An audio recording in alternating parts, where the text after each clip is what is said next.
Ya, ahora sí. Hola, soy Nicolás Solís, más conocido como Brainer.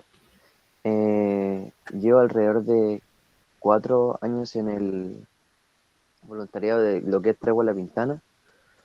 Y le quería hacer más que nada como una introducción, que sea, no introducción, sino como lo que conversamos en el conversatorio anterior. Y estamos para hablar como lo que en realidad fue la participación, como más allá de la participación, el vínculo como que había con los niños antes de la pandemia y cómo seguimos trabajando después de la pandemia. Eh, ya una vez con el COVID y todo ese tema. Y eso, la Denise va a estar mostrándole 3 fotitos de cada,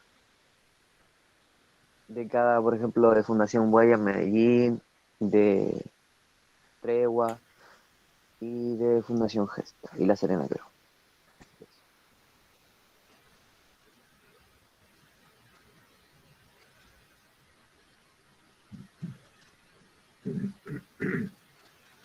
No, creo, le voy a dar el paso a la Cata, creo que es la que sigue ahora.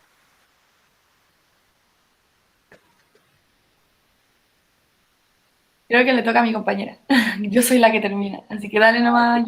sí, sí, perdón. Y la Biblia no está, esa es mi gran pregunta. Ahí está Juliana, pero está con el micrófono apagado, Juliana. Ahí Bueno, sí. sigo yo. Bueno, nosotros, como dijo mi compañero Breiner, que estaba presentando como lo que estábamos hablando en la reunión pasada, del encuentro que tuvimos virtualmente con diferentes. Entonces se van a hablar sobre las dificultades porque apuntamos muchas como las que tuvieron las fundaciones y se hizo esa síntesis, creo que se llama. Entonces, una de las dificultades era mantener las normas de bioseguridad, tapabocas y distanciamiento social. Era muy difícil como para los adultos y niños que mantener el tapabocas porque algunos eran como, esto me está ahogando, no puedo, me lo puedo quitar un momentico, y era muy difícil porque lo que más se prevenía era las enfermedades, el uso del alcohol, las normas de bioseguridad, todo era muy difícil controlar con niños pequeños, más que todo porque eran niños muy pequeños, entonces dando el tapabocas se hacía bastante difícil. La conectividad Yuli, también fue muy difícil. si es que de repente te quedas ¿Me pegada, entonces no escuchan? sé si tal vez para facilitar la comprensión podrías apagar tu cámara para que se escuche más fluido. Pero dice que conexión de internet. Bueno, en la conectividad, porque muchos voluntarios, muchas familias no tenían el acceso a un celular, a un dispositivo, a tener el internet en la casa. Muchos eran con datos y alguna videollamada de estas se los llevaba a todos. Entonces lo hacía más difícil poder conectarse cada vez más con las personas de nuestro alrededor. A nosotros se nos complicó mucho. Yo, voluntaria del semillero, no tenía un dispositivo ni el internet para poder hacerlo, así que hubo un tiempo que me desconecté. Bueno, las afectaciones a la salud mental. También era muy difícil estar encerrados tanto tiempo, ya que estábamos acostumbrados a salir, todo se complicaba mucho. En las tensiones familiares, como dice ahí, porque algunos no estamos acostumbrados a estar tanto tiempo con nuestros familiares, que digamos que con la mamá, porque la mamá gritaba mucho, o la pareja porque habían peleas indeseadas. Entonces eso afectó también a muchas personas, no solo a nosotros como voluntarios, sino también a todas nuestras familias. Y bueno, La que sigue, planeación de nuevas actividades en el marco de la pandemia. Planeación de nuevas actividades en el marco de la pandemia. Era muy difícil nosotros encontrar como actividades así en la virtualidad, porque no sabíamos qué podíamos ponerles, qué les iba a gustar, qué no. Así que cada quien planeaba y juntábamos muchas ideas hasta encontrar algo que a las familias y a los voluntarios les divirtiera y les gustara, que no solo fuera hablar de la pandemia todo el tiempo, sino también de los aprendizajes que íbamos a tener sobre eso. Bueno, los recursos, y por último, los recursos limitados de la fundación. Nosotros como Fundación Huellas queríamos ayudar a todas las personas que se encontraban a nuestro alrededor. Hubo un tiempo que tuvimos la ayuda como la canasta solidaria, compartíamos lo más que podíamos y aunque más que queríamos ayudar a todas las personas, no podíamos ya que eran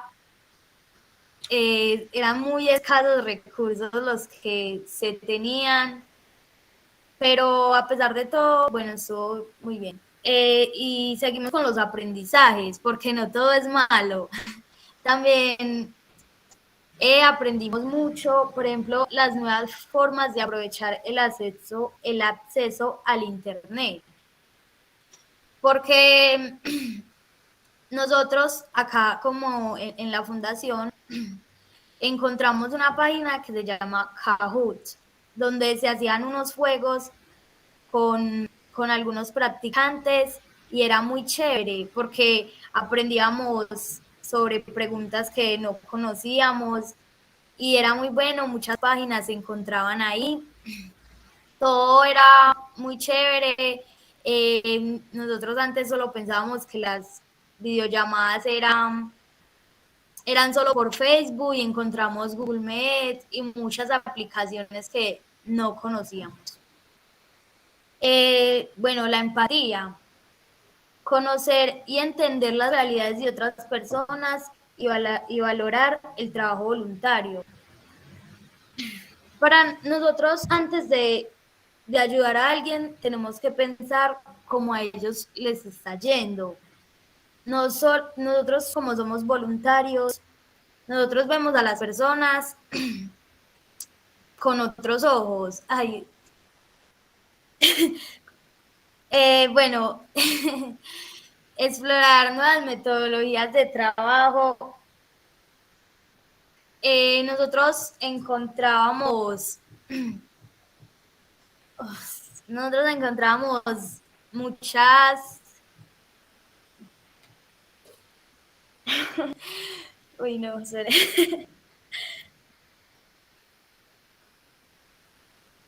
Nosotros encontramos muchas actividades nuevas para hacer con los pequeños, con los niños, con las familias. Y bueno, y por último, la constancia en el trabajo con los niños y niñas. Era muy difícil seguir como ahí ayudando a los niños y estar con ellos ahí, porque por más que tú querías como ayudarlos en eso de las tareas, en no solo los trabajos académicos, sino también como el acompañamiento, como reír con ellos, y todo por videollamada, virtualmente, se aprendía más sobre ellos, ¿sabes? Y bueno, ya creo que ya. Ya. Queda como un minuto, así que voy a tratar de hacerla rápida. Bueno, ¿qué necesitamos de los adultos para continuar nuestros procesos de participación? Aquí pueden ver que salen muchas palabras y les quiero contar un poco algo con respecto a esto. En un mundo adultocentrista, ser protagonistas como niños, niñas y jóvenes es súper difícil, porque somos invisibilizados y en vez de ser vistos como sujetos de derechos, somos vistos como sujetos de protección. Entonces, como adultos, lo primero que hay que hacer es dejar los prejuicios, este prejuicio de que somos sujetos de protección, escuchar, comprender, confiar y aprender. Que son palabras que aparecen aquí y que me voy a basar en estas para explicar su participación en nuestra participación. Bueno, Nosotros como jóvenes, niños y niñas, somos muy capaces, tenemos voz y queremos hacerla escuchar, queremos ser parte del cambio. Espacios como este, como el que nos están dando ahora, nos ayudan mucho. Y eso es lo primero, apoyarnos, darnos estos espacios, ayudarnos a ser escuchados, pero no solo que escuche el resto, también que escuchen ustedes que están aquí. Y no solo escuchar, también comprender. Comprender que, por ejemplo, aunque nuestros problemas son diferentes, jamás son inferiores o superiores. Comprender que nuestra edad no define nuestras capacidades y mucho menos nuestra emocionalidad la hace inválida, por decirlo así. Tenemos que respetar las emociones, las opiniones, la expresión de todos y todas, incluyéndonos a nosotros. Respetar que somos igual de válidos, igual de fuertes, y que nuestra edad no define las experiencias que hemos vivido y por ende no define cuánto sabemos. Muchas veces los más jóvenes han vivido experiencias que los más grandes no han vivido. Y eso igual nos brinda una madurez diferente, se podría decir. Es verdad que como jóvenes hay cosas que no sabemos, porque no las hemos vivido. Y necesitamos orientación, que como aparece ahí, que escuchen nuestros puntos de vista y escuchar a otros siempre nos nutre. Pero esto lo podemos hacer en conjunto, tal como ustedes como adultos pueden escucharnos a nosotros los podemos escuchar a ustedes. Aprender juntos, crecer en conjunto. Y con esto voy a llegar a la palabra más importante, que es la que está ahí en grandecito, que es la confianza. Confíen en nuestras habilidades, en nuestras opiniones, en nuestras decisiones, y también en que podemos ayudarles a ustedes como ustedes a nosotros. Podemos aprender mutuamente y llegar juntos al cambio. No existen palabras para explicar las grandes cosas que han hecho los jóvenes. O sea, podemos hablar, por ejemplo, aquí en Chile, de Julieta Martínez, que es una reconocida activista chilena por el medio ambiente, de hecho participa en programas de televisión ahora, o de Malala, no sé si la conocen, pero que recibió el Premio Nobel de la Paz a los 17 años. Y bueno, para terminar, recordarles que los niños, niñas y adolescentes no somos el futuro. No tenemos que esperar a ser grandes para hacer grandes cosas. Somos el presente y podemos lograr todo lo que queramos ahora. Eso. Gracias por su atención. Muy bueno. Oye, muchas gracias, chiquillos. Muchas gracias, Juliana, Nico y Cata, por esta presentación. De seguro es un gran llamado de atención para todos quienes somos adultos aquí garante y un importante desafío. Vamos a dar el pase ahora a la segunda presentación. Desde Fundación Huellas, ya la presentaba Arturo Lesnis Araque, es encargada del área de conocimiento e investigación de Fundación Huellas, que se ubica en Medellín, Colombia. Tiene una maestría en gerencia de empresas sociales para la innovación social y el desarrollo local. Actualmente está cursando estudios de doctorado en administración. Ella nos va a compartir entonces las experiencias desde la participación juvenil en Colombia. Buenas tardes para todos y todas. Qué alegría ver un montón de caritas conocidas, amadas, muchas caras amadas y bueno, muchos rostros nuevos. Muchas gracias por el espacio. Yo ya sí tengo la posibilidad de compartir. Voy a compartirles un poco lo que es la experiencia de la fundación, de gestión del voluntariado en la Fundación Huellas. Y esto tiene razón en que pues es eso lo que configura la fuerza de lo que podemos contar que ha ocurrido en pandemia en la fundación. Pero pues antes de entender eso, antes de contarles, pues en pandemia nos volcamos a hacer ayuda humanitaria, a hacer apoyo escolar a los niños y a las niñas y hacer acompañamiento psicosocial y un poco pues ya lo mencionaba de manera general y creo que combinada de las dos organizaciones Juliana hace un ratico, pero más allá de eso es contarles que antes de la contingencia de pandemia, nosotros como organización tuvimos una contingencia en el 2017, tuvimos una ruptura con nuestra organización más grande, financiadora y también como la que nos permite gestarnos en 2007 y esa ruptura hace que perdamos un espacio donde hacíamos la administración y la operación de la organización.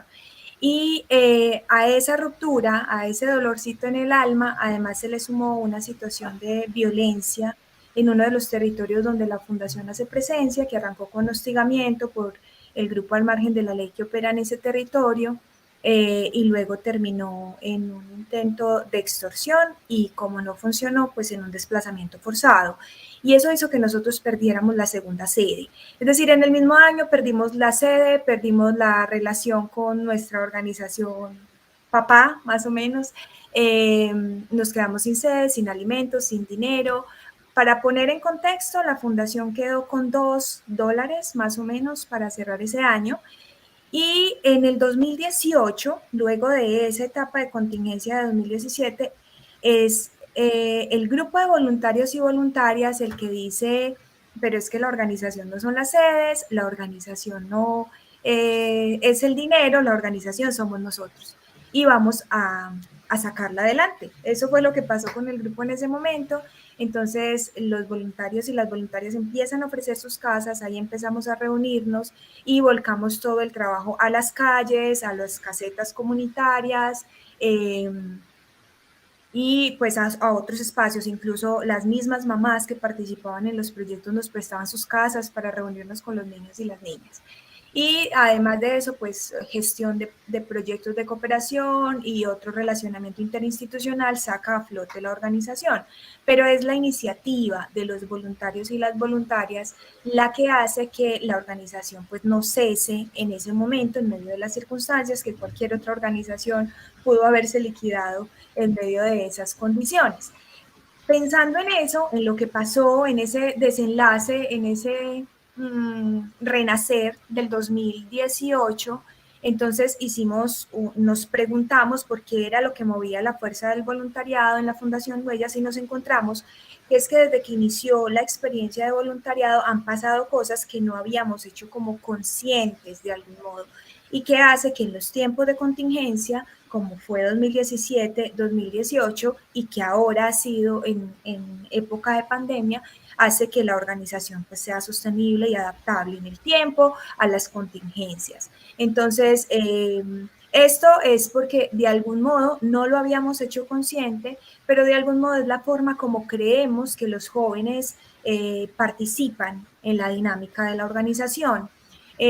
Por un lado es que nos gusta que conversen los roles y los perfiles que tienen las personas con las necesidades reales de la organización. Entonces, todo se pacta, todo se conversa, depende de los tiempos, de la experiencia, del interés, de la motivación que les trae, se hacen los acuerdos para poder desarrollar la acción voluntaria. Y la experiencia de voluntariado es diversa, tenemos en este caso 3 modalidades de voluntariado. Uno es el voluntariado local cotidiano, que son jóvenes que viven en los sectores donde la organización hace presencia. Son los que hacen el mayor cumplimiento del desarrollo misional de la organización. La organización trabaja con población desplazada por conflicto armado en Colombia y migrante, en este caso por condiciones sociopolíticas venezolanas. Y el trabajo es principalmente promoción y defensa de los derechos de los niños y las niñas, pero todo es posible gracias a la acción voluntaria, principalmente a lo que hacen los jóvenes del sector. Y cuando hablamos de voluntariado cotidiano, estamos hablando de personas, jóvenes que viven en las mismas condiciones socioeconómicas de las familias que acompañan. También tenemos voluntariado profesional, que es gente que vive en el área metropolitana, y voluntariado internacional, que son personas del mundo que vienen por periodos específicos, entre 4 semanas o un año, que también son jóvenes la mayoría, y nos acompañan y van a tener responsabilidades, como que el nivel de responsabilidad depende del tiempo en el que están. Lo segundo es que el voluntariado, en nuestro caso, se ha constituido en un referente cultural, una nueva forma de ser joven en el territorio. Trabajamos en territorios muy complejos donde la presencia institucional es muy escasa, la garantía del derecho pues es muy escasa y hay grupos al margen de la ley que constituyen las reglas de juego del territorio y eso hace que ser joven en el territorio pues signifique querer ser como los muchachos. Los muchachos son los jóvenes que pertenecen al grupo al margen de la ley.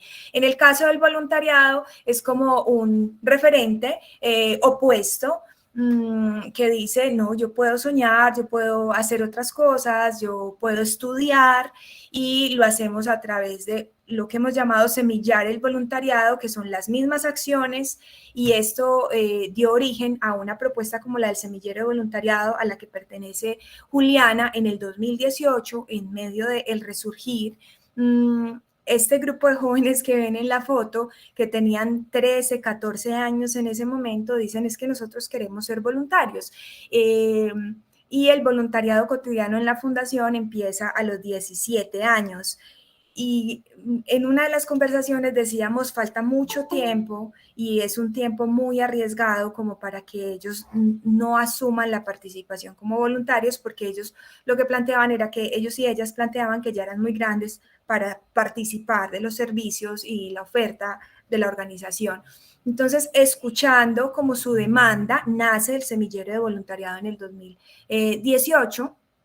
Pero esto es como producto de todo lo que pasa. Semillar el voluntariado es cuando llegan los practicantes profesionales, pero cuando también los niños crecen en el proceso, crecen en deporte o crecen en apoyo escolar o crecen en el movimiento navideño, van creciendo y van viendo los otros profes voluntarios, y a medida que crecen dicen, yo quiero ser como ellos. Y semillar el voluntariado es volver y retribuir de algún modo. Hemos nombrado desde el 2018 para acá el tiempo de cosecha, porque entre el 40 y el 50% de los voluntarios que van estando activos son jóvenes en el voluntariado cotidiano, son jóvenes que han crecido en los servicios y la oferta de la organización. Lo otro es que en la organización, la acción voluntaria, que es a través de la cual participan los jóvenes, ocurre a través de dos principios. Uno es el de autogratificación, es que es muy importante que los jóvenes sientan que realmente están aportando, que lo que están haciendo es importante, que les guste lo que están haciendo. Y lo segundo es que el reconocimiento institucional, que significa pues que la organización además lo haga público, no es solo la sensación que ellos tienen, sino que eso converse con el reconocimiento de ese núcleo social que se va generando en torno a la acción voluntaria. Y para eso pues tenemos diferentes acciones que garantizan la permanencia, la conversación con los núcleos primarios. Esto es particular cuando se empieza la experiencia de voluntariado, las familias hacen como una recriminación al donativo de tiempo que no genera ningún recurso, pues porque las familias tienen bastantes necesidades, entonces es como, ¿por qué no trabaja en vez de ir a regalar su tiempo? Y hemos establecido unas formas de conversar con sus núcleos primarios que fortalecen la relación y hacen como que entiendan que es una tarea muy importante, sobre todo para la construcción y el desarrollo de posibilidades en su proyecto de vida, posibilidades diferentes.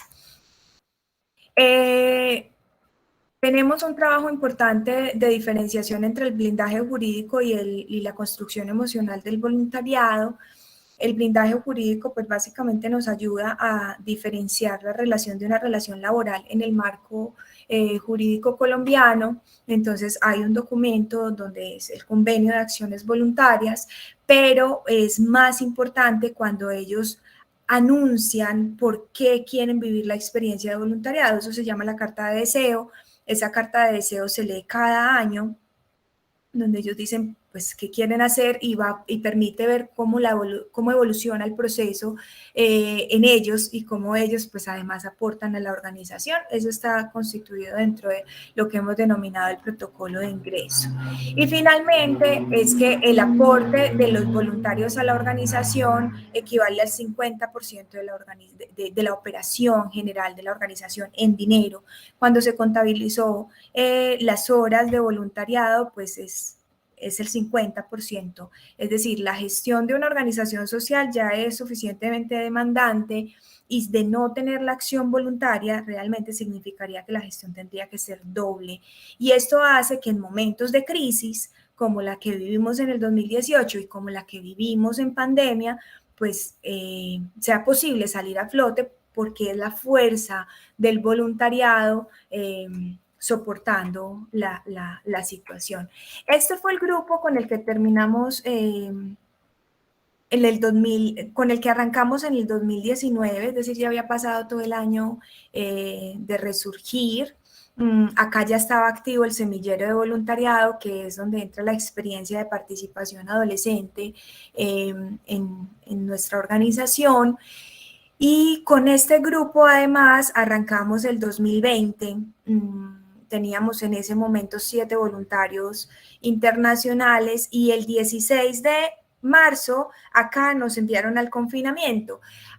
Eso implicó que nuestros voluntarios internacionales tuvieron que volver de emergencia a sus países, pero además para nosotros implicó una incertidumbre muy fuerte. En general, en pandemia el grupo se volcó a la ayuda humanitaria, entregamos pues alimentos, paquete alimentario semanal a las familias de la fundación, con el equipo psicosocial entonces estuvo haciendo apoyo psicológico vía telefónica a algunas familias, lo planteaba muy bien Juliana ahorita, el 24/7 de convivencia en espacios muy pequeños, generó muchísimas dificultades emocionales para los adolescentes y también para las familias, pero además el riesgo que teníamos de vulneración para los niños y las niñas y para las mujeres también se hizo mayor, entonces eso activó el proceso de acompañamiento psicosocial. Incluso en algunos casos pues tuvimos que activar un par de rutas en medio de rutas de protección en medio de la situación. Tuvimos una dificultad particular con el semillero de voluntariado y es que para nosotros en el confinamiento no era posible incluir a jóvenes que eran menores de edad. Entonces, aunque muy pronto la organización con sus jóvenes voluntarios pasó a la ayuda humanitaria, el semillero entró después hasta que logramos como gestionar los permisos. Yo creo que el semillero ha sido un acierto. En general, el grupo de voluntarios y voluntarias es un grupo muy joven, pero lo que ha hecho el semillero es permitirnos establecer conversación con diferentes edades, de otras maneras, con otros estilos también, y de algún modo pues abrir la puerta a que el proceso de referenciación cultural a la acción voluntaria ocurra más rápido. El semillero de voluntariado pasa por todo, pues son adolescentes, entonces pasa por todo, pasa por la voluntad, el impulso, el ímpetu, pero también por las resistencias y otras formas de conversación que creo que nos convocan. Creo que todas las modalidades de voluntariado, con la forma en la que nos volcamos en pandemia, acompañar a las familias, lo hicieron posible, pero es básicamente eso, lo hacen posible porque hay un histórico en el que se fue construyendo como ese ejercicio de adaptabilidad a la contingencia, sobre todo basada en la confianza, como poder conversar. Lenis, en honor al tiempo, no sé, una idea más muy cortita para dar el paso a la tercera exposición. Estaba cerrando eso, Ya. decir que es posible porque es la fuerza del voluntariado construida en confianza con jóvenes. Buenísimo. Muchas gracias, Lenis, por la experiencia ahí de Colombia. Vamos a dar el paso ahora a la tercera presentación que corresponde a la de la Fundación Gesta, ¿no?, quien organiza este seminario. Y como representante, ¿no?, del equipo van a presentar Denise Pizarro, que es parte del equipo coordinador de Tregua. Ella está a cargo específicamente del área juvenil. Y Melissa Mellado, también de la fundación encargada del voluntariado estudiantil. Ambas ya llevan varios años acompañando procesos de participación en distintos lugares de Chile incluso. Así que les damos el pase, chiquillas. Muchas gracias, Nati. Como mencionabas, junto a Melissa hoy día vamos a hablar acerca de algunas reflexiones y miradas que hemos ido descubriendo a partir del trabajo en torno a la participación juvenil. Quizás en torno también a lo que venía hablando Lenis, muy parecido quizás en las acciones relativas al voluntariado. Arturo lo mencionaba al inicio. Gesta se ha identificado mucho en generar procesos de voluntariado a través de su historia. Hoy día, sí, particularmente vamos a hablar acerca de la participación en tiempos de pandemia, cómo también hemos ido aprendiendo y desafiándonos en el proceso y compartir algunas ideas en torno a eso.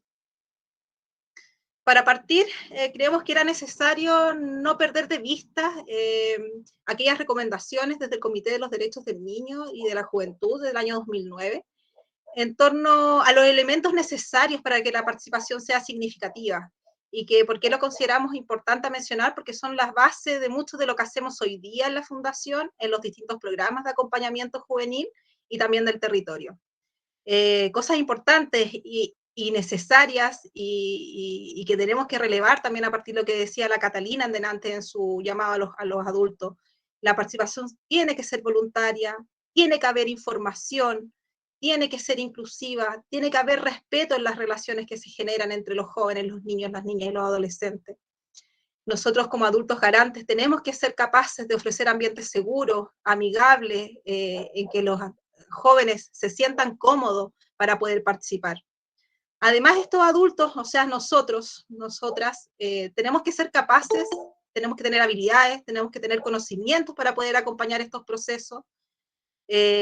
Además, y de forma muy importante, la opinión, como decía la Cata, en eso de la confianza también al final, no basta solamente la opinión de los niños, las niñas y los jóvenes, sino cómo esas opiniones se plasman en las ideas, en las propuestas, en las acciones que vamos generando a nivel de la institución. Mencionando esto, y a partir también de las dificultades que quizás muchos de nosotros, las distintas instituciones y los jóvenes también en sus procesos de participación, reconocemos a partir de lo que fue la pandemia y lo que es la pandemia, sobre todo el año 2020 probablemente, como equipo y como institución nos hizo plantearnos hartas cosas, hartas reflexiones, harto cuestionamiento. En primera instancia nos volcamos a preguntarnos, bueno, estamos en pandemia, pero ¿qué está pasando con los niños, las niñas, los jóvenes, los adolescentes? ¿Qué está pasando en sus casas? ¿Qué está pasando con la escuela? ¿Qué está pasando en los territorios? A partir de eso también, bueno, están ocurriendo estas situaciones y cuáles son sus motivaciones hoy día. No ayer, no, hoy día. ¿Cuál es el año 2020-2021? Y además, ¿cómo somos capaces de indagar qué es lo que les está ocurriendo? A partir de eso, bueno, nosotros como garantes, como adultos que estamos acompañando los procesos, ¿contamos con las herramientas necesarias para poder acompañar los procesos durante la pandemia en los territorios o no? Y también desde la urgencia, la Leni lo comentaba, esto de las ayudas, bueno, nosotros como institución, como programas, todos tenemos algunos objetivos claros, que desde la presencialidad se hacen mucho más llevaderos, pero la pandemia nos puso en una urgencia tal que en definitiva nos cuestionó acerca de estas nuevas prioridades, cómo nosotros respondemos a esas prioridades. Y a partir de eso, ¿cómo entonces adaptamos nuestras propuestas, las acciones, cómo nos adaptamos al territorio, que es la última pregunta que también hasta el día de hoy sigue dando vuelta? ¿Cómo mantenemos el trabajo territorial desde la virtualidad? Reconociendo que en el territorio, como mencionaba la Julia al principio, las conexiones, dispositivos no se cuentan en el territorio, los niños, las niñas, los adolescentes y los jóvenes, se hace mucho más difícil la participación considerando esa realidad. Y a partir de ese cuestionamiento debemos relevar algunos aprendizajes identificados claramente desde el equipo, desde la institución durante este proceso de estos 2 últimos años.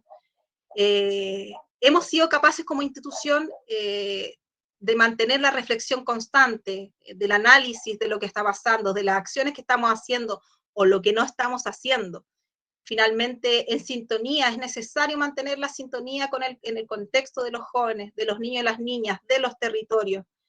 ¿Cómo se mantiene ese vínculo además con los jóvenes? Es un vínculo que tiene que ser permanente. Cuando partió la pandemia, muchas veces no sabíamos, bueno, ¿cómo empezamos a contactarnos de nuevo? Entonces, es necesario sí o sí mantener el vínculo, alimentarlo, escucharlo, comprenderlo, empatizar y ojalá responder ante esas urgencias que quizás mantenían. Desde ahí identificar las motivaciones e intereses, sí confiar en que la virtualidad no llega a todos y eso tenemos que tenerlo claro, pero ¿cómo se puede seguir participando durante la pandemia? ¿Qué espacios eran necesarios también? Y había que identificar nuevos espacios para que ellos pudieran participar. Y nosotros fortalecernos, los adultos acompañantes, creemos que es súper necesario, hay un aprendizaje que ante la urgencia, ante nuevas etapas, ante los cambios, es necesario que los adultos nos flexibilicemos, que en realidad aprendamos, seamos capaces de identificar cuáles son las nuevas necesidades de los jóvenes a los que acompañamos. Y también de manera muy relevante este tema aquí dice, urgencia del cuidado. Nos dimos cuenta a principios del año pasado que el impacto no solamente claramente fue para los niños, las niñas y los jóvenes, sino que para nosotros los adultos, con nuestras familias, el miedo, la desesperación, cómo también seguimos adelante ante eso, y ahí la urgencia del cuidado de los equipos, de cómo estamos, para también poder acompañar estos procesos juveniles y de los niños, las niñas y los jóvenes. Entonces, la necesidad de levantar sí o sí ante estas problemáticas, estos espacios de cuidado, de bienestar emocional. Y por último, este aprendizaje que yo lo mencionaba en la lámina anterior, que sigue siendo una pregunta y una pregunta que va a seguirnos dando vuelta. ¿Cómo se reconocen las urgencias desde los territorios? ¿Cómo se va tomando el pulso continuamente, las necesidades? ¿Cómo miramos esta realidad? Estando ahí de alguna forma, ¿cómo mantenemos esa escucha activa? Y como aprendizaje más general, a partir de estas actividades de voluntariado, de la participación, creemos que sí o sí el sello particular desde los adultos debe estar presente en todas las acciones. Tenemos que alimentar, tenemos que estar y tenemos que accionar. Continúo yo entonces. Gracias, Denise. Bueno, a propósito de estos aprendizajes que nosotros también queremos como equipo, ¿no es cierto? Y ya para ir finalizando esta presentación, mostrarles cuáles fueron las acciones también que nosotros realizamos y que creemos que nos sirvió también para fortalecer esta participación, que no es cualquier participación, ¿no es cierto? Lo que se espera es una participación protagónica por parte tanto de jóvenes como de la niñez en general. Como bien decía Denise anteriormente, tuvimos que adaptarnos y flexibilizar las metodologías, ¿no es cierto? Julián también lo mencionaba, esto de ocupar Kahoot, Mentimeter, ¿no es cierto? Se hizo una encuesta también a nivel nacional el año pasado que nos sirvió mucho y que convocamos también a través de redes sociales. Las redes sociales sin duda es un punto importante y necesario, ¿no es cierto?, de poder trabajar en esta pandemia si que queremos llegar al mundo juvenil. Encuesta que hicimos a nivel nacional, como les decía, y que obtuvo más de 600 respuestas, y donde también, por ejemplo, el tema de la salud mental salió una de las cosas más mencionadas y la importancia de trabajar estas temáticas, ¿sí? A propósito de eso, entonces, nosotros también creamos, por ejemplo, un nuevo espacio de participación. Se creó un espacio de voluntariado virtual, en donde hasta el día de hoy ciertos voluntarios también acompañan, por ejemplo, el proceso de educación de ciertas niñas que necesitan, ¿no es cierto?, apoyo a propósito de que ya no tenemos presencialidad y tenemos todo virtual. ¿Cómo remiramos entonces los territorios? Uno de los ejemplos también aquí mencionado, este proceso de sistematización y evaluación que se hizo en Tregua, en La Pintana, ¿no es cierto?, Chile, que nos posibilita y nos permite mirar nuevamente los contextos para ver, bueno, desde las voces de los propios niños, de los jóvenes, de los adultos, de la familia, cómo es que está el territorio, y a propósito de eso también, tirar lineamientos para continuar el trabajo. Levantamiento de datos sobre ejercicio de derecho en pandemia. Para nosotros esto fue muy trabajado en 2020, pero también lo continuamos trabajando durante el 2021 en diferentes espacios a propósito de colegios, territorios, etcétera. Para ir finalizando, entonces, algunas acciones también. Arturo lo mencionaba en un comienzo, uno de los programas que tiene Fundación Gesta con los diferentes colegios de trabajo, ¿no es cierto?, sectorial, marista acá en Chile, es este proyecto en donde los mismos jóvenes presentan sus proyectos sociales, a que le llamamos nosotros Indiferencia Cero, donde nosotros financiamos y acompañamos. Todos estos proyectos no se bajaron, todo lo contrario, siguieron los mismos número de proyectos, pero además volcado ahora principalmente en cómo nosotros podíamos ayudar, cómo, por ejemplo, se llegaba a diferentes participantes, ¿no es cierto?, ya sea niñas, personas en situación de calle, en donde recurrentemente se hacían proyectos, pero ahora con esta mirada más de ayuda, de entrega de beneficios, etc. También súper importante la continuidad y el acompañamiento de los grupos motores de jóvenes, porque independiente que estábamos todos encerrados, los grupos motores también nos demandaban la necesidad de seguir trabajando y de ser protagónicos en los espacios. Entonces, ahí también como equipo tuvimos este desafío de la continuidad y el acompañamiento. Y finalmente también como fundación constantemente se presentan y se postulan a proyectos, y por lo tanto también tuvimos ahí algunos espacios de algunos fondos también que se pudieron optar para la entrega de ayuda y alimentos, como también se muestra aquí en estas fotos. Y para finalizar, solamente nos queda mencionar entonces cuáles son los desafíos que como nosotros como fundación presentamos y que vienen un poco a aunar o sintetizar todo lo que acabamos de mencionar. ¿Cómo entonces seguimos potenciando el proceso de acompañamiento y adaptación desde el mundo adulto? Sin duda, esto es uno de los grandes desafíos y sentimos que uno de los principales aprendizajes, pero que algo que tiene que continuar, ¿sí? Tiene que ser un continuo cuestionamiento, por decirlo de alguna manera. ¿Cómo entonces continuamos entonces también con esta escucha institucional, esta escucha activa, ¿no es cierto? ¿Cómo nos hacemos permeable a los territorios, que también el otro día lo discutíamos en equipo? ¿Cómo nos hacemos sensibles a lo que requiere el espacio juvenil, como también mencionaba Catalina? Y un desafío sin duda no menor, ampliar la participación en la vida cotidiana de los jóvenes y los niños, ¿sí? ¿Cómo hacemos también para que no solamente nosotros generemos como Fundación Gesta espacio de participación, sino que cómo hacemos que también la Junta de Vecinos escuche a los estudiantes, las familias los escuchen, los colegios los escuchen, que sin duda es un gran desafío a nivel nacional de política pública, etcétera, ¿no es cierto? Y muy ligado con esto, cómo entonces nos fortalecemos como garantes. ¿Cuáles son las herramientas? Y uno también de los requisitos que mencionábamos al principio, cuáles son nuestros conocimientos y habilidades como garantes que sin duda son importantes. Y para finalizar, la claridad entonces de la importancia de la participación, siendo uno de los principios, ¿no es cierto?, precisamente el enfoque de derecho, de cómo la participación es una guía y uno aprende participa participando, ¿no es cierto?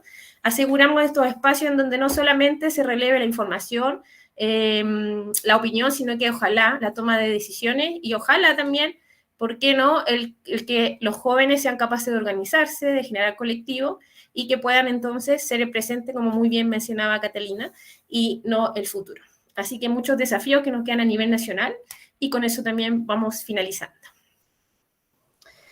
Muchas gracias, Denise, Meli, por la presentación de la Fundación. Agradecemos las 3 presentaciones de este primer momento de diferentes experiencias de participación desde las mismas voces de los jóvenes y también de Fundación Huella y Fundación Gesta. Como ya mencionaba el Arturo, ahora viene un segundo momento con 2 invitados muy especiales con grandes, importantes trabajos en relación a niñez y juventud. Así que vamos a darle el pase ahora a Maya Saracosti, trabajadora social y doctora en bienestar social.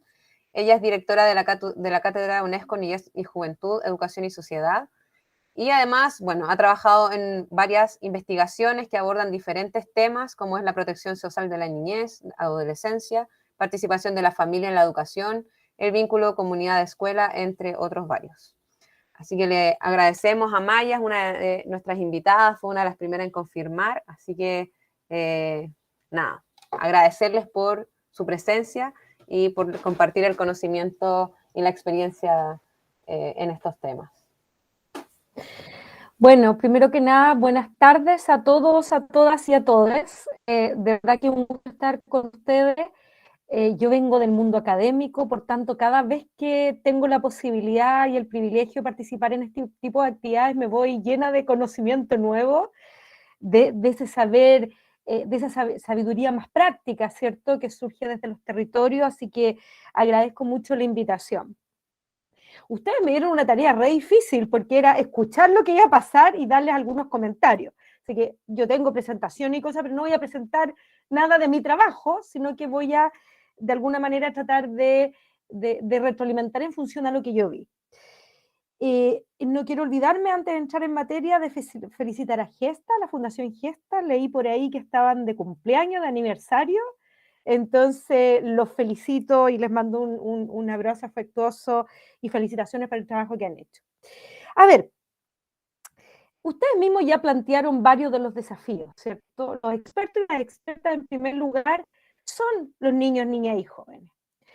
Y yo creo que las organizaciones de la sociedad civil, las organizaciones territoriales, muchas veces hacen una pega que a nivel de la política pública, incluso a nivel del mundo académico, no se hace, que es efectivamente visibilizar a niños, niñas y jóvenes. Entonces, eso es lo primero que tengo que reconocer y decir.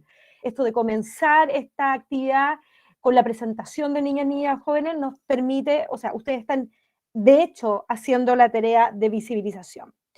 A ver, ¿Qué desafíos veo yo de lo que escuché de las dos organizaciones y del planteamiento de los jóvenes?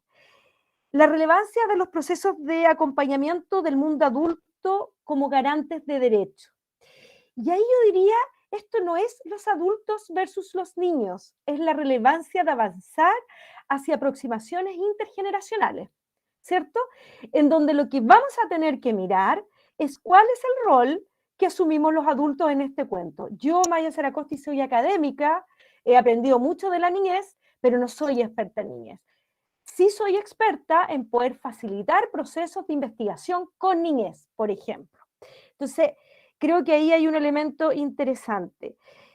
Me estoy acordando en esta misma lógica, por ejemplo, algunos modelos que existen en Irlanda, donde el Ministerio de la Niñez y la Adolescencia, ya no hay subsecretario, el Ministerio, toda la toma de decisiones respecto a los planes de trabajo con infancia y a las políticas públicas surgen de un trabajo co-construido por investigadores, gente del mundo de la investigación, del mundo de la academia, adultos, seniors, con niños, niñas y adolescentes.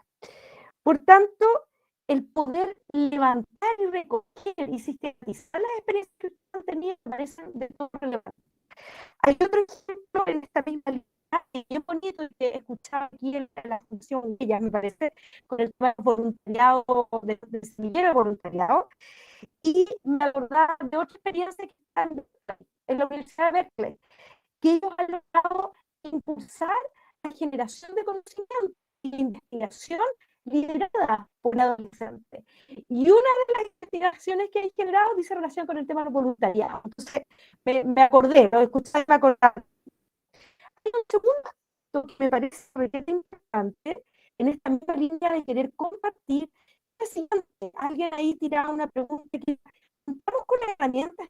¿Estamos preparados para trabajar con niños, niñas y jóvenes?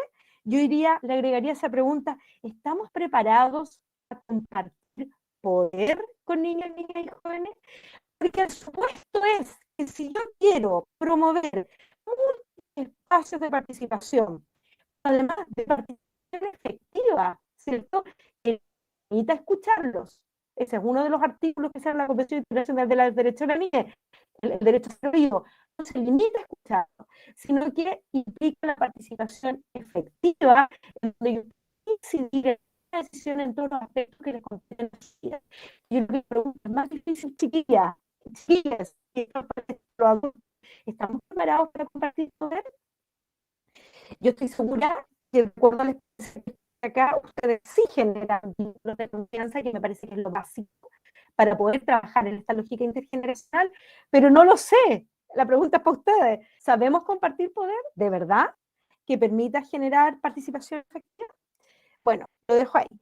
Oye, un segundo aspecto que salió de las presentaciones de ustedes es esta idea de que es importante, a ver, que uno ve que la participación infantil viene de la mano con proyectos y programas de organizaciones de la sociedad civil como Huella y como Gespa, ¿cierto? Sin embargo, existe un reconocimiento de que la juventud tiene derecho a participar activamente en todos los aspectos de su vida, en función con su capacidad, hace falta un compromiso mayor.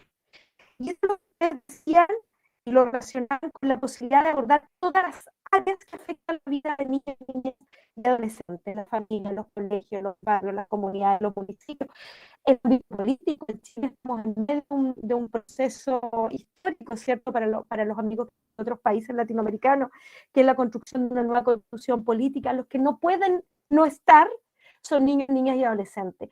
Yo no sé si le conté a Arturo que formo parte del Consejo de la Defensa de la Niñez de Chile, y hemos trabajado fuertemente para que se incorpore la perspectiva de niños, niñas y adolescentes, no solamente como un hito final en términos de lograr rango constitucional de los derechos de los niños, niñas y adolescentes en la constitución política, sino que también en el proceso de construcción de la misma constitución.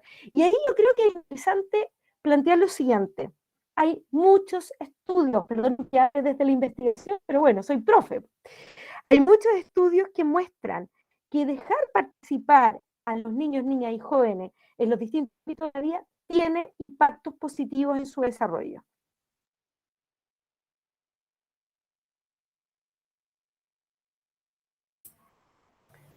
Oye, ya veíamos, Chan. justo estábamos conversando que estaba con temas de, nos imaginamos que tenía temas de conexión porque se escuchaba medio robot, ¿no?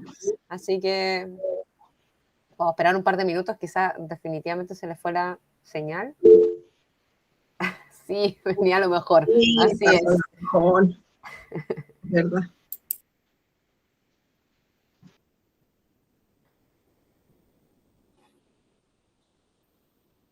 Sí, vamos a intentar comunicarnos con ella por interno. Si no, podemos darle el paso a nuestro siguiente invitado aprovechando el tiempito. Y después podemos ahí después al final a dar una ronda de comentarios y con lo que haya quedado pendiente de Maya.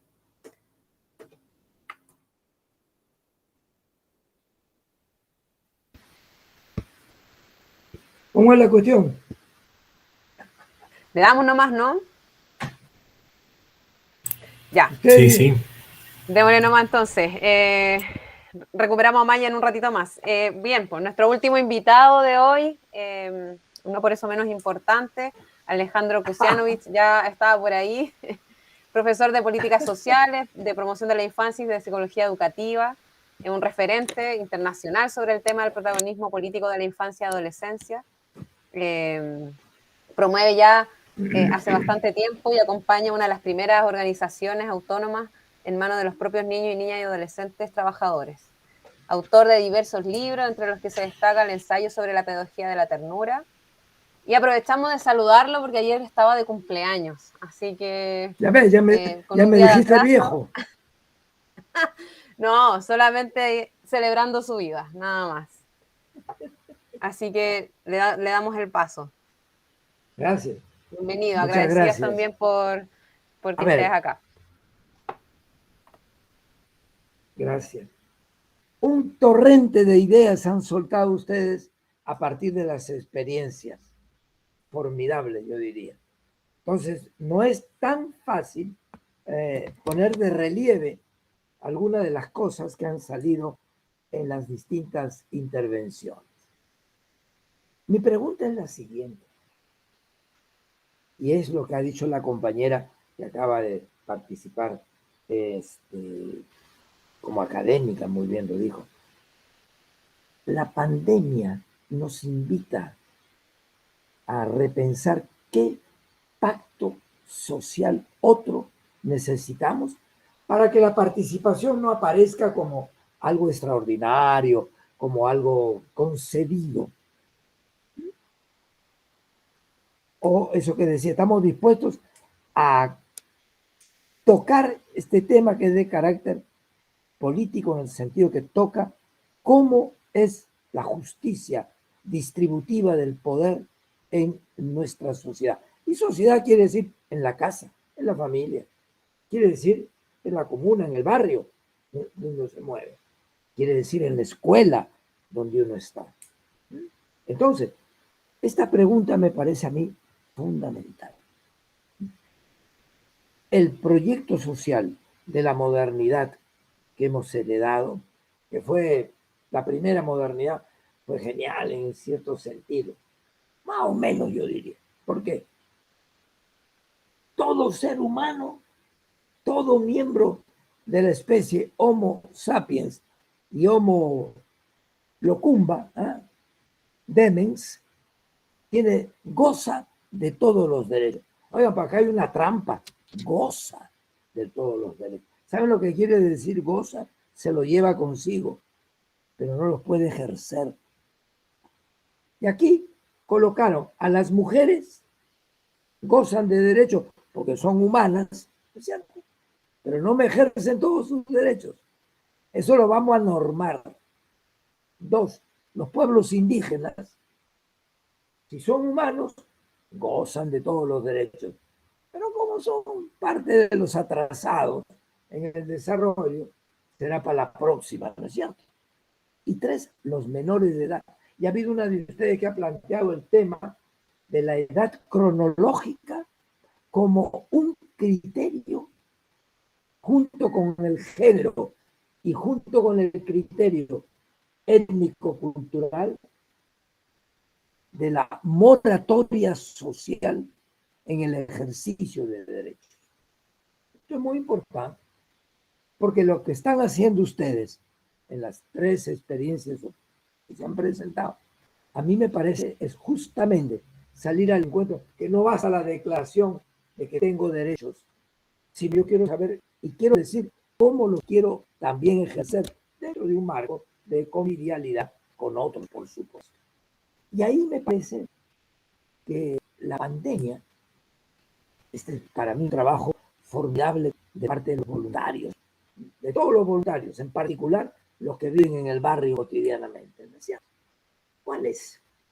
Es la de leer la pandemia con otros ojos, no de tapa de la boca. Miren qué simbólico esto, tápense la boca, porque si hay sectores que empiezan a hablar, se transforman en un peligro y en un riesgo, o son funcionales a grupos, como los llamaban las compañeras de Medellín, ¿no es cierto? Fuera de la ley, contra la ley, llamémoslo como queramos. Pero, digamos, disfuncionales a los poderes establecidos.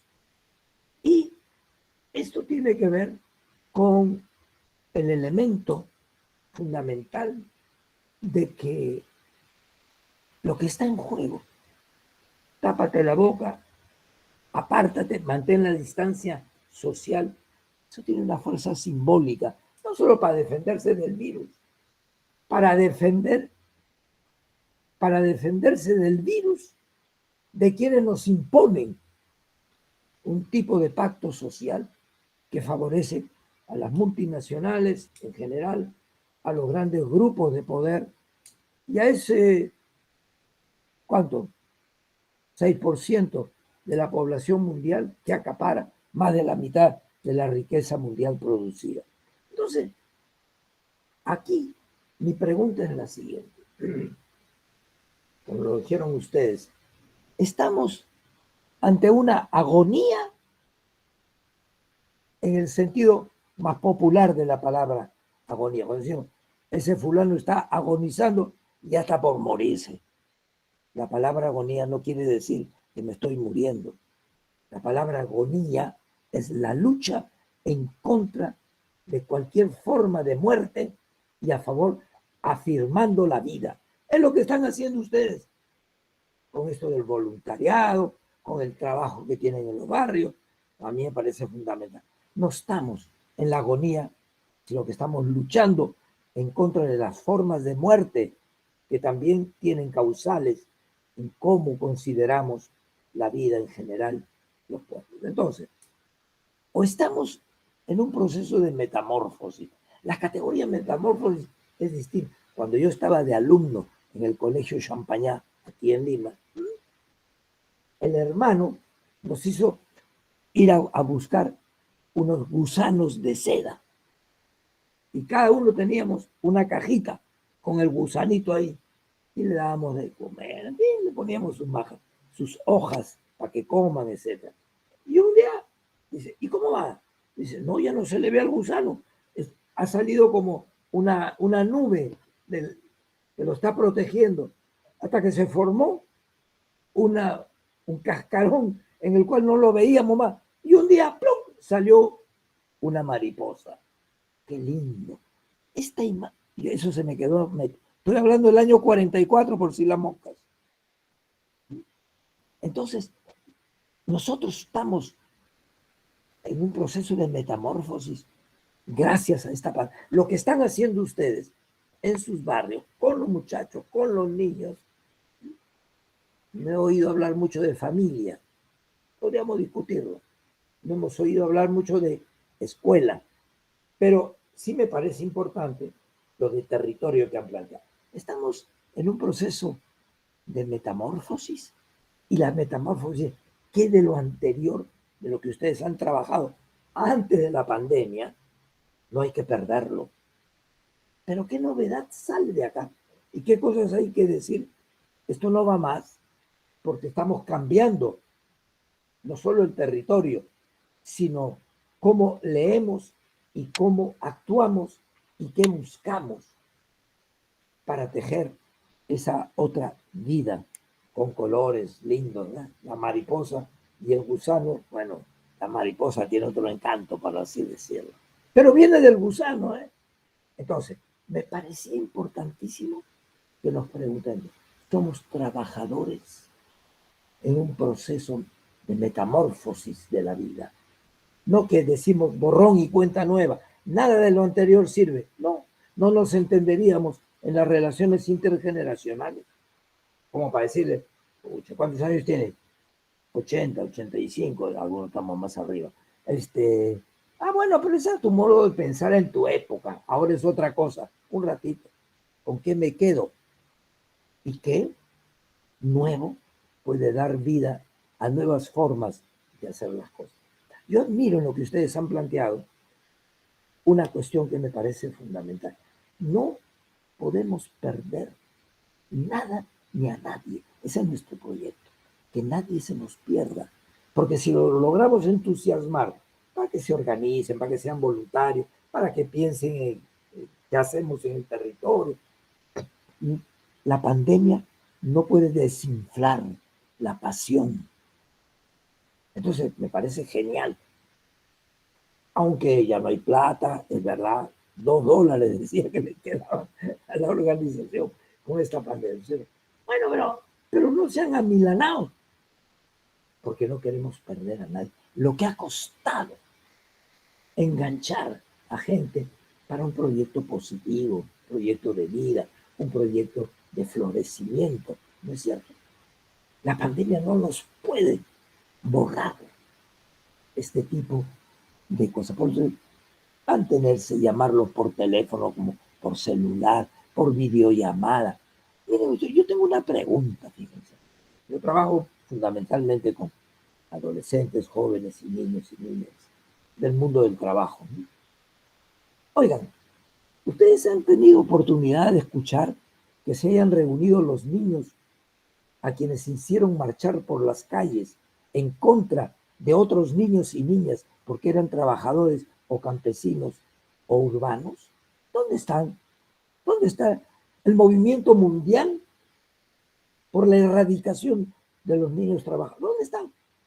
Y ahora, claro, nos aparecen instituciones, no ustedes, felizmente, ¿no? Pero esto vale para Colombia, vale para Ecuador, vale para Perú, vale, etcétera. ¿Dónde están? ¿Se han seguido articulando?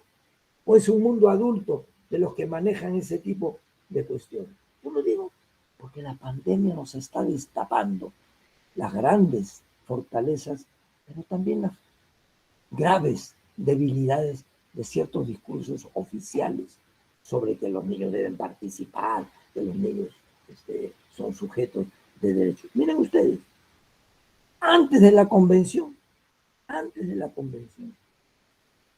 13 años antes, ya había organizaciones de chicos en América Latina, en África, que decían participar.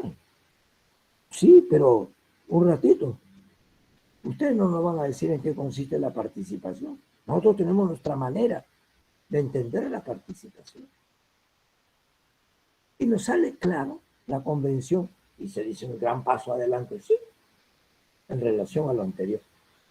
En alguna parte de la convención de los derechos del niño se lee que el niño tiene derecho a participar. Hablo de la literalidad de la convención. A ver, busquen. Hay que inferir, porque dice tiene derecho a ser escuchado, ya que su opinión, ya, pero yo lo puedo entender que de la protección integral no se me escapa nada de las nuevas generaciones, porque yo me tengo que proteger. Entonces aquí viene un elemento que me parece claro, la necesidad de que la protección no significa limitar. Claro que se necesita una protección respetuosa, cargada de cariño, no cargada de desconfianza, porque si lo dejo suelto o la dejo suelta, se la va a tragar el sistema. Pero en vez de hablar de protección, si yo no califico, no le pongo un adjetivo, Ustedes lo han puesto. Participación informada, por supuesto. Aquí hay un lema que lo tienen los muchachos en sus organizaciones, en muchos sitios de la región. Nada sobre nosotros sin nosotros. Es importante. Sí, también en la familia. Papá y mamá se van a separar. ¿Y los chicos? ¿Y los jóvenes? De espectador. Saben todo lo que está pasando y todas las broncas que hay. Pero no se discute con ellos. Se les va a comunicar. Ha sido bueno para ustedes que nos separemos. Bueno, o sea, la participación. En la escuela es igual. Es igualito. Esto está así. Ministerio de Educación que te dice lo que tienes que hacer. Maestros que tenemos que poner en práctica lo estatuido. O sea, la primacía de la norma sobre la vida concreta y cotidiana. Porque desde ahí es que hay que ser críticos para mejorar las normas que nos damos, que son necesarias. Entonces, ustedes me dicen cuándo me tengo que callar, ¿eh? Con todo derecho. Aquí hay una cuestión que me parece clave. A mí me encantaría poder trabajar todo esto de voluntariado que ustedes han planteado. Es muy importante. Oiga, esta es una sociedad en que voluntariado, no. El voluntariado aparece como los que tienen tiempo que se dediquen a esto. ¿No es cierto? Cuando está, no es el valor de uso, sino el valor de cambio, lo importante para el modelo civilizatorio dominante hoy. Es decir, ¿cuánto hay? ¿Cuánto hay? ¿Cuánto va a sacar de acá? Y no, ¿qué función social puede tener el tener muchachos, jóvenes que quieren ser voluntarios, profesionales o no? Pues para mí, hasta cierto punto secundario. En el buen sentido de la palabra de los secundarios. Quiero decir, la importancia de esto del voluntariado en una sociedad hiperindividualista. El hipercapitalismo ha parido el hiperindividualismo. Y ustedes me vienen con el discurso de voluntariado. Es un discurso de carácter ético y de carácter político sumamente importante. Relevar eso no es para lucirse ni para que lo condecoren a los voluntarios. Es para decir frente a una sociedad que te repliega a tu interés más de pequeño grupo o individual, ¿sí? Y decirte, ¿y los demás? ¿Significan algo para la vida? Yo no creo que esta pandemia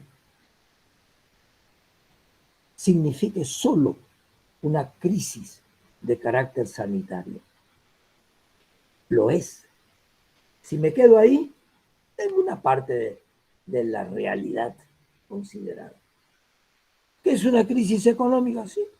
Los que más lloriquean, ¿no?, son los que han ganado 400 o 500 veces más durante la pandemia con sus negocios, ¿sí?, que antes de la pandemia. Y esto no es una acusación a individuos, a instituciones industriales, en medicina y en otros campos, en la comunicación. Y otro elemento que creo es fundamental aquí es lo que está en juego acá, es lo que ustedes están haciendo formidablemente.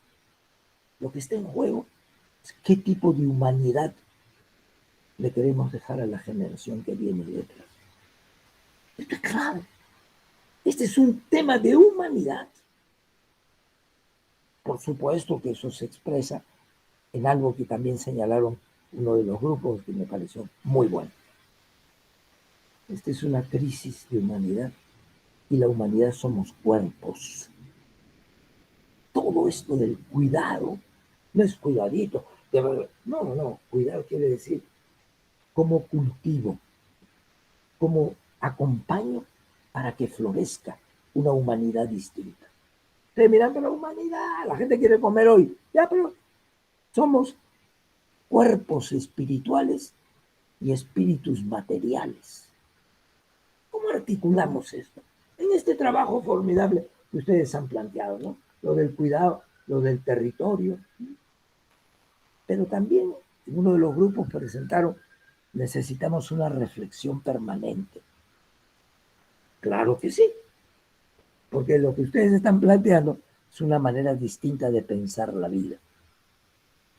Es una forma que requiere una reforma del pensamiento, una reforma de las miradas, una reforma de las construcciones que hacemos de la realidad que toca vivir. A mí me ha parecido sumamente importante cuando se ha señalado la trascendencia que tiene en el fondo, que tiene esta cuestión de la edad, como bien se planteó al principio. Dos, lo que tiene que ver con la relación mundo adulto, o si quieren, relaciones intergeneracionales, clave, hay que reformularlo. Y tres, creo yo, en la necesidad de reaprender, esto es parte del poder, de reaprender qué es escuchar y qué es comprender lo escuchado entre culturas infantiles y juveniles de hoy y la que corresponde a mi época, ¿no es cierto? Entonces, ahí hablar de distribución del poder puede ser, pero yo quisiera, y con esto cierro, aquí hay un problema que sí toca con la importancia, y de ahí los chilenos tienen una responsabilidad muy grande para el resto de América Latina, en particular para mi país aquí. Responsabilidad en el sentido de una misión histórica. ¿Saben lo que significa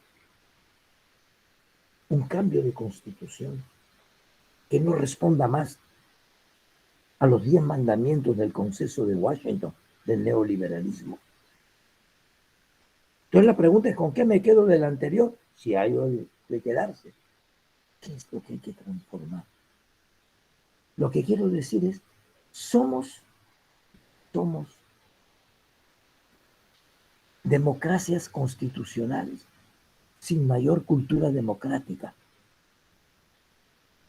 Pero además, somos culturas donde no existe el coprotagonismo, la coparticipación, la co-ciudadanía.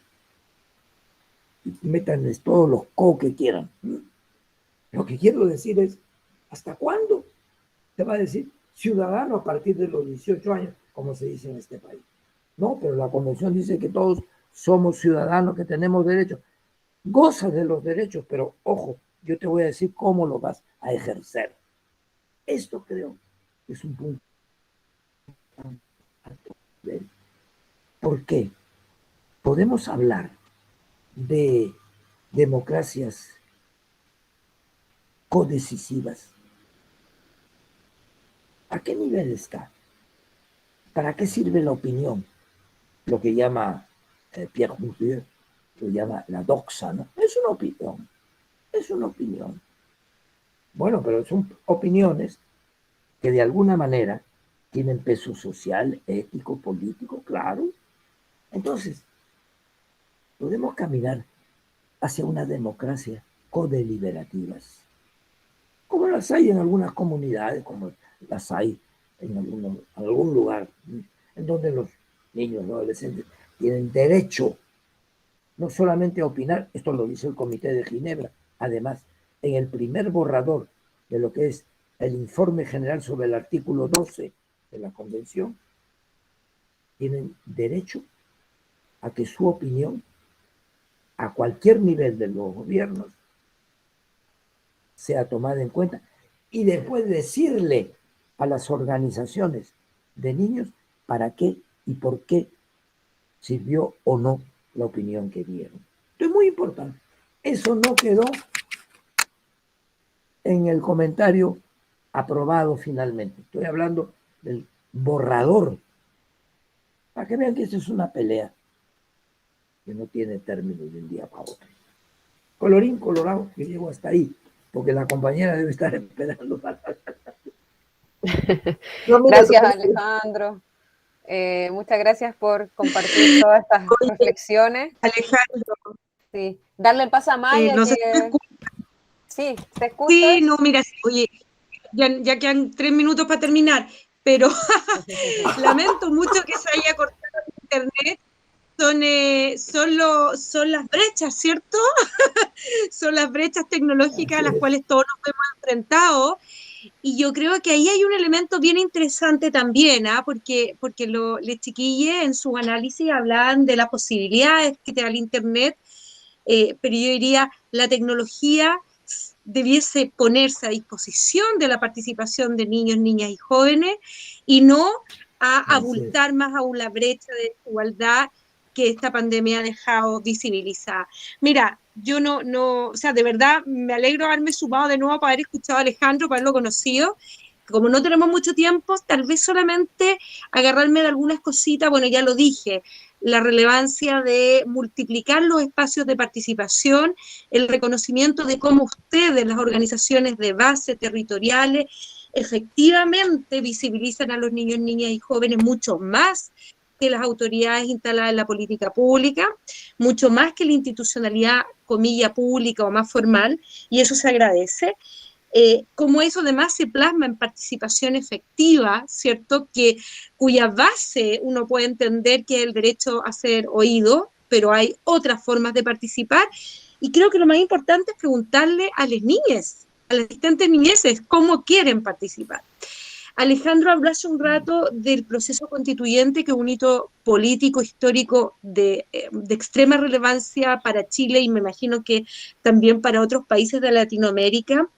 Y yo alcancé a decir, no sé si me escucharon, que creía que era importante que no solamente terminemos consagrando los derechos de la niñez en la nueva Constitución, sino que el proceso de construcción de esta nueva Constitución incluya de manera incidente a niños, niñas y adolescentes, entendiendo que ellos tienen conocimiento, tienen saberes, tienen habilidades, tienen una perspectiva que nos puede ayudar a construir un mejor Chile y una mejor Constitución. Yo creo que es importante que no nos olvidemos que en Chile estamos hoy en día en esto gracias al liderazgo que tuvieron adolescentes, básicamente estudiantes secundarios, que se atrevieron a salir a la calle a liderar este proceso de manifestaciones. Pero fíjate que, de acuerdo a algunos estudios que hemos hecho acá en Chile también, los niños y jóvenes quieren seguir participando, ¿cierto? Algunos siguen pensando que la calle es un espacio importante, que la manifestación o la protesta social es un espacio importante para los jóvenes. Pero me ha tocado también escuchar a muchos niños y muchos jóvenes que me dicen, le tenemos miedo a la calle. Porque salir a la calle, en el caso por lo menos en Chile, significa verse enfrentado a violencia social, a inseguridad, a violencia policial y a violencia estatal. Entonces, lo que también nos están pidiendo nuestros niños y jóvenes es poder participar en espacios donde ellos se sienten seguros. Y algunos de estos espacios son la familia y son la escuela. Pero no cualquier escuela y no cualquier familia, sino que una escuela y una familia, que por un lado ya un poco lo dije, quiera compartir su poder y distribuirlo con las otras generaciones, y por otro lado quiera realmente estar atenta y recoger la incidencia y lo que los niños tienen para decir. Si no, es un simple saludo a la bandera, es un saludo de buena educación, pero no es realmente participación efectiva. Yo en ese sentido creo que es bien importante que, yo soy del mundo académico, que los académicos, que los políticos también, reconozcamos el aporte indudable que hacen ustedes las organizaciones territoriales. Ustedes tienen un espacio privilegiado, al cual no llegamos cualquiera, ¿cierto? Y por tanto pueden consagrar y darle cuerpo a los derechos de participación de niños, niñas y jóvenes. Así que bueno, yo de verdad lamento que me caí, estamos justo a las 5:30, agradezco la posibilidad de haberlos escuchado y haber aprendido un poco de ustedes, y de verdad los invito a pensar en una niñez y una juventud ciudadana, en una niñez y una juventud que construye conocimiento y saberes junto a nuestras generaciones, ¿cierto? A las generaciones de las personas un poco más grandes. Así que eso, pues les mando un gran abrazo y espero que nos veamos prontamente y felicitaciones de nuevo. Muchas gracias, Maya, por el cierre de esta presentación. Arturo, no sé, le damos el cierre ya al seminario. No sé si alguien quiere comentar algo más. Lenis, Alejandro, Cata, alguna pregunta. Yo estaba pensando Bienvenidas. en lo que dijo Maya de que cómo quiere la niñez y la juventud participar. Una pregunta súper difícil porque como nunca hemos tenido la verdadera oportunidad de participar en algo, ¿cómo podemos responder? ¿Cómo vamos a saber cómo queremos, entiende? Yo, por ejemplo, puedo saber que quiero participar en mi familia. Sé que quiero en las tomas importantes de decisiones, cuando, por ejemplo, bueno, el año pasado se enfermó mi abuela y todos hablaban, se pasaba la información entre los adultos y a mí me llegaba por terceras voces. No, yo quería ser parte de esa conversación. No sé, en el proceso político que estamos viviendo ahora, tengo tantas ganas de ser parte, o sea, si hubiera sido por mí, yo sería constituyente, así. Yo quería que se escucharan otras voces, porque son solo adultos hablando sobre la niñez, pero no la niñez hablando sobre lo que queremos. Entonces, eso. Creo que esos son los dos espacios. Oye, que voy a Cata. decir, pero dime. Cata, yo creo que tú tienes claro dónde quieres participar. Es probable que nosotros los adultos no hemos sido capaces de generar el espacio efectivo. Yo le pido ahí al Arturo que te dé mis contactos, porque desde la Defensoría de la Niñez, donde yo participo como consejera, sí estamos generando vínculos y puentes con los constituyentes, de manera tal que las niñas y los jóvenes participen en función de cómo quieran, porque además estamos hablando de distintas infancias y distintas juventudes. No todos quieren participar de la misma manera, ¿cierto? No podemos homogeneizar. No es lo mismo ser una niña mapuche a no sé, me explico, ¿no? A un niño migrante. Hay temas de diversidad, hay muchas interseccionalidades, ¿cierto? Hay temas de diversidades de género, hay términos de diversidades en términos de grupo originario, etcétera. Entonces, tampoco podemos estandarizar la forma como las niñas quieren participar. Y por tanto, van a haber algunos que van a querer participar solamente teniendo información, y eso es legítimo. Y por eso, por ejemplo, nosotros desde la Defensoría pedimos infografías con un lenguaje claro y amigable de las cuestiones que se discuten en el proceso constituyente, de manera tal que aquellas niñas que quieren participar informándose puedan entender lo que ahí sucede. Pero hay otras niñas que pueden querer, por ejemplo, generar iniciativas de norma popular, y eso está como alternativa dentro del reglamento de participación ciudadana que está en la constituyente. Pueden querer participar en audiencias, pueden querer armar cabildos territoriales, pueden querer levantar iniciativas y propuestas desde los cabildos territoriales. Entonces, ¿cuál creo yo que es el rol de nosotros los adultos? Y ahí, Arturo, tú tenés una pega para hacer en el contexto chileno y por supuesto los colegas de otros países, en sus respectivos países, hacer de puente para que estos insumos efectivamente lleguen. Yo creo que hay que tener confianza en que las personas que están liderando el proceso, y ahí estoy pensando en dos académicos que son académicos igual que yo, que es la Elisa Loncón, la doctora Elisa Loncón, y el doctor Jaime Baza, son personas súper perceptivas a los temas y atentas y interesadas en los temas de niñez y adolescencia y juventud, así que ahí tenemos suerte.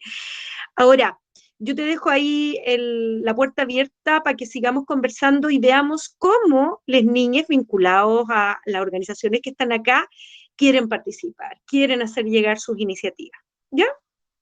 Me parece súper porque de hecho participo en varias organizaciones, entonces se podría decir que tengo contacto con muchos jóvenes, así que maravilloso. Y lo otro que quería decir, que tal vez otra tarea de todos, tal vez jóvenes como adultos, es acostumbrar a los jóvenes y niños a participar, porque por ejemplo cuando fue el estallido social, aquí en mi barrio se hicieron muchos cabildos, Yo participé de todos, pero era la única niña, la única, porque no estamos acostumbrados a que nuestra voz sea escuchada. Entonces, esa también podría ser otro desafío, dejarnos a todos, tanto nosotros como jóvenes, decir, mi voz importa, como a los adultos darnos el espacio de demostrar esta voz.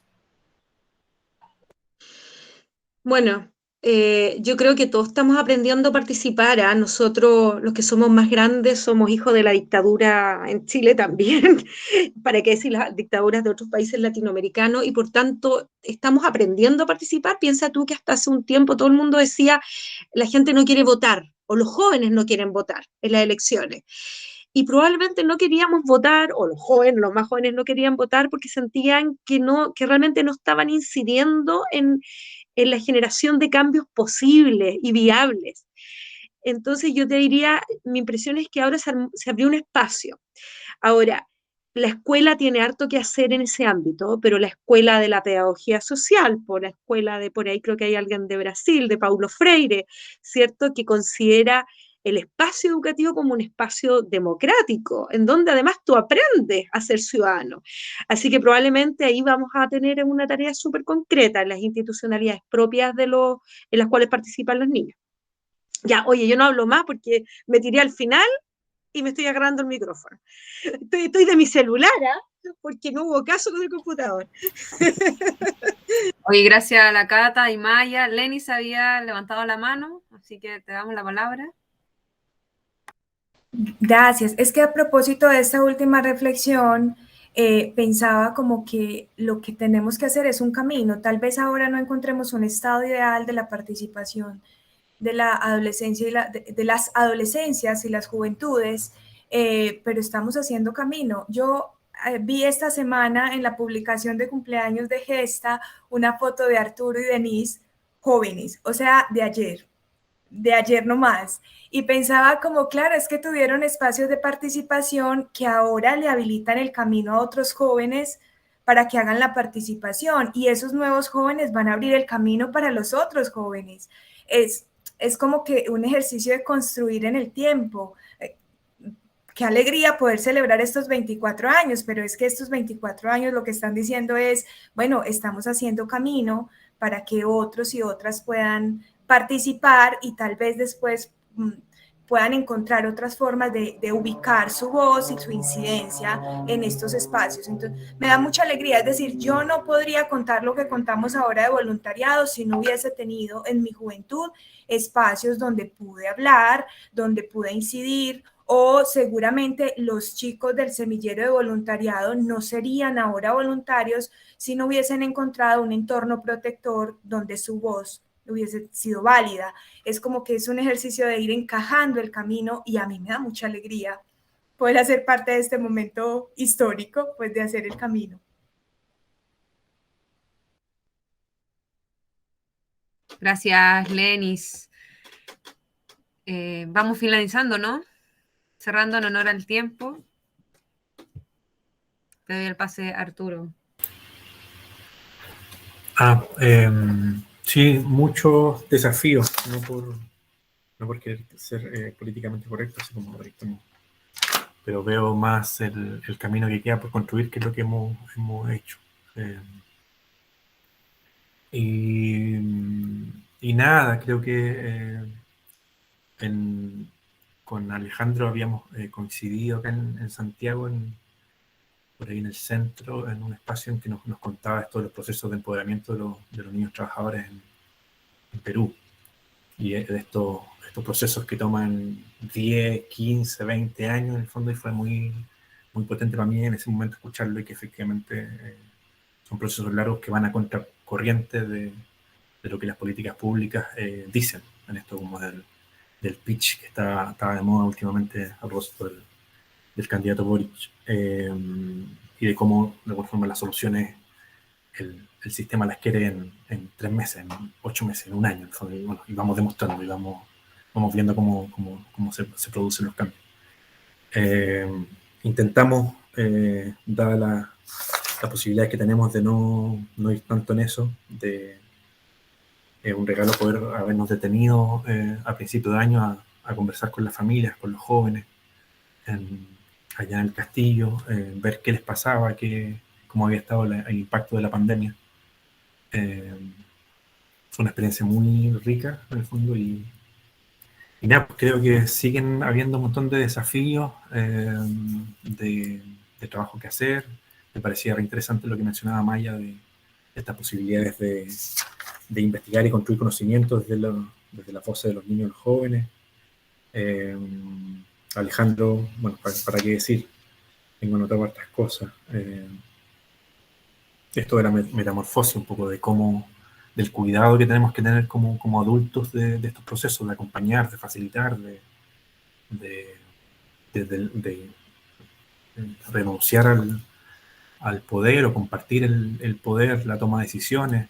Creo que como fundación tenemos un montón de desafíos de democratización de varios espacios, de seguir apostando un poco a esa construcción. Hay mucha construcción colectiva en los territorios, pero bueno, hay un montón también de desafíos en otros niveles.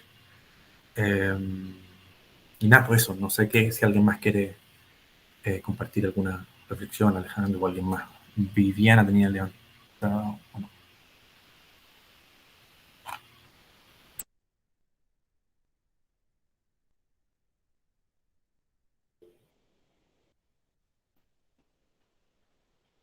Sí, Viviana, no sé si estará, que levantó la mano o se arrepintió, si no la Cata.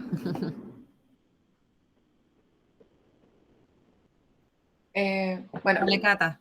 por mientras Viviana vuelve o no sé. Más que nada agradecer este espacio, ha sido muy bonito. Gracias por escucharnos a los jóvenes, nuestra experiencia, y también gracias, Maya, por la conversación. Siento que este tipo de conversaciones tan cercano nos une mucho a la participación, como que no me traten como una niña chiquita que no tiene opinión ni sabiduría, sino como lo que de verdad somos los niños, que somos capaces, somos fuertes, tenemos opinión, tenemos participación, tenemos ganas de hacer un cambio, y gracias por tratarme así. Eso. Gracias, Cata.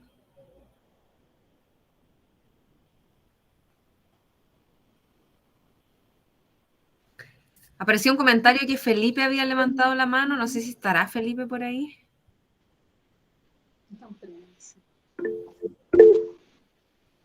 Si no, como alguien recordó por ahí, si es que pueden prender sus cámaras para sacar una foto. Hay varios que ya se han ido, pero antes que se vayan más todavía, sacar una foto de este encuentro.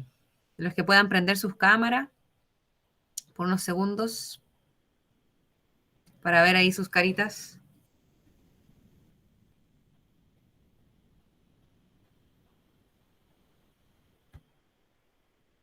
Ya, voy a sacar la primera, que ya varios ya están apareciendo.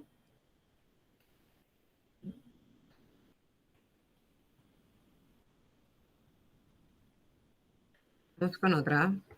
Ahora sí parece que hay más gente. Ya, chiques, la mejor cara.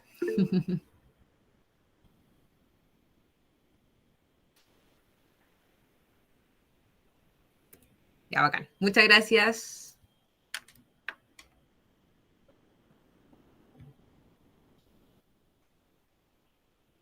Bueno, creo que eso sería todo. Ya nos retiramos. Voy a agradecer los saludos que varios comentaron en el chat por el aniversario, por los 24 años. Agradecer obviamente a todos quienes presentaron, agradecer a Maya, Alejandro de manera especial que nos compartieron ahí su experiencia y reflexiones. Sin duda, como decía Arturo, tremendo desafío de aquí en adelante, así que nada, con toda la energía a seguir cumpliendo años.